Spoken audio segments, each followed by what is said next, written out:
So I like to inform you folks so that you know what's happening in the world. And so here are several stories that you need to be aware of. All right, so we're going to rapid fire. I'm going to cover 3 issues here in the world of work. And this is, again, designed to make sure that you are equipped to understand what's happening and what do you do about it, okay? So here's another story. Now, this is coming from Australia, okay? Headline from the New York Post: a major insurance company used keystroke technology on an employee's work laptop to test whether she was working her designated hours. The Fair Work Commission has rejected an unfair dismissal application brought by former Insurance Australia Group consultant Susie Checo, finding she was in fact fired for a valid reason of misconduct. Now, previously on this show, I have gone after these type of policies from corporations because to me it's nannyism. It's nannyship, not leadership. Okay? More on that in a moment. In this case, I think this is viable, and I'll explain. So Checo was fired on February 20th for missing deadlines and meetings, being absent and uncontactable, and failing to complete a task. So they began a formal review, kind of saying, hey, we're putting you on notice. You're in a season of probation. I'm using my language here to describe what happened. And so then she was fired after they gave her that kind of notice. And then a month after that, she hits them with a claim saying this was a premeditated plan to remove her, and she was targeted due to mental health issues. But she received a formal warning in November of 2022. She was fired on February 20th. So again, this is very by-the-book stuff here. This is actually the way to handle this by the company. Did it well. She was subjected to a detailed review of her activity, which analyzed the number of times she physically pressed her keyboard, and they looked at this over 49 working days, and they found that she did not do the work for the hours she was required to on 44 days, started late on 47 days, and finished early on 29 days, and performed 0 hours of work on 4 days. Okay? So this was done properly. This is a situation where we have reason to believe, based on output results, that you aren't doing your job. We're going to put a formal review on you. And then to monitor your work in that situation, I think is above board. What I don't like is notifying someone that they may be under review and then doing that behind their back.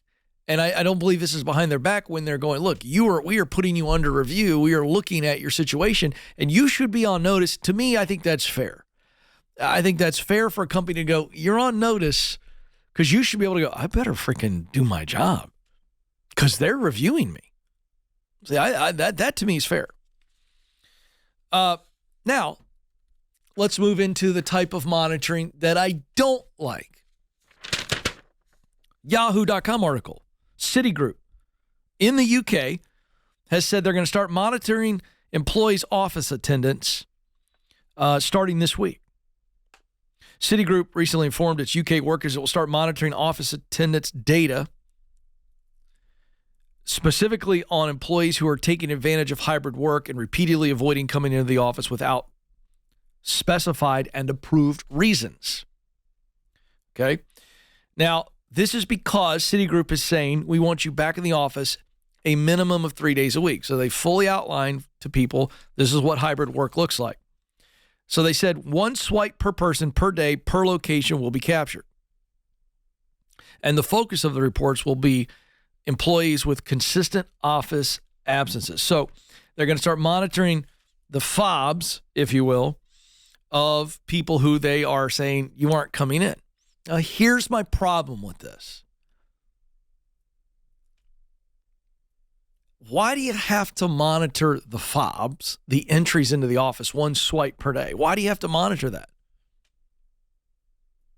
If we have a healthy culture, a leadership culture,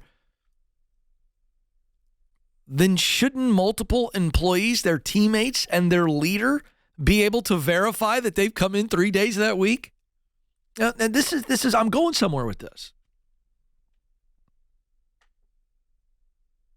Shouldn't we know? Shouldn't they know that we know without having to monitor the electronic entry? Here's my point. It's an unnecessary step. And what it allows for is the leader to rely on the swipe and not rely on the interaction. That's why I don't like it. In this case, I don't like this. I think it allows a leader to be lazy. I think it allows a leader to be disconnected. Because again, why should I need to know if they entered the building? If we as a company, Citigroup, are requiring people to come in 3 days a week, their teammates should be in 3 days a week. And even if they're offset days, the leader should know from evidence of participation, not evidence of entering the building. This is an extreme example. But if you're just monitoring the swipe of coming in the building, they could swipe, come in, walk around the building and leave their fob, go somewhere else, not do any work at all if you don't know they're there, and leave later in the day. And again, I'm making an extreme example out of this. But that's possible if their leader isn't there, if they aren't interacting with teammates. I could go to another floor, sip coffee all day long, watch Netflix, and then fob back out. That's the point that I'm trying to make. Now, let's come back to this. I'll come back to this in a moment. Third article. The missing ingredient to achieving peak workplace productivity is trust. This is from an MSN article that cites a new research from Institute for Corporate Productivity. And they find that organizations with higher levels of trust between workers and leadership have greater productivity. Duh. Employees at high-performance companies were 11 times more likely to say they had senior leaders and managers who trusted them to do their jobs. In contrast, just 2% of respondents from low-performing organizations strongly agreed that their senior leaders trust employees. Again, very consistent. So what has caused a lot of the eroding, or as I led off today's show, the evaporating trust? The research shows that mass layoffs, dispersed work, that would be the hybrid model, the remote work, and then people being laid off so that they can hire contractors. All of this has created the deterioration of trust. But I think it's the kind of stuff I just mentioned earlier where Citigroup is saying, we're going to monitor your swipe coming in the building. We're going to monitor your keystrokes. At any point, we could be monitoring you. Why are we doing this? We are holding you accountable. That is disastrous. If trust is the key to productivity, and it is, by the way, that does not create trust. Let me tell you something. Here's what happens. When leaders pull back trust, employees follow. Here's what happens. In the mind of the employee, they go, if you don't trust me, then it feels like you're trying to catch me doing something wrong, or you're trying to fire me. That's what happens. When leaders act in a way that says, we don't trust you, so we're going to monitor you, the employees go, we don't trust you because we feel like you're looking for something to get rid of us. And we both begin to pull away from each other, and productivity drops because people don't feel respected. They don't feel a sense of dignity. That's why trust is so vital.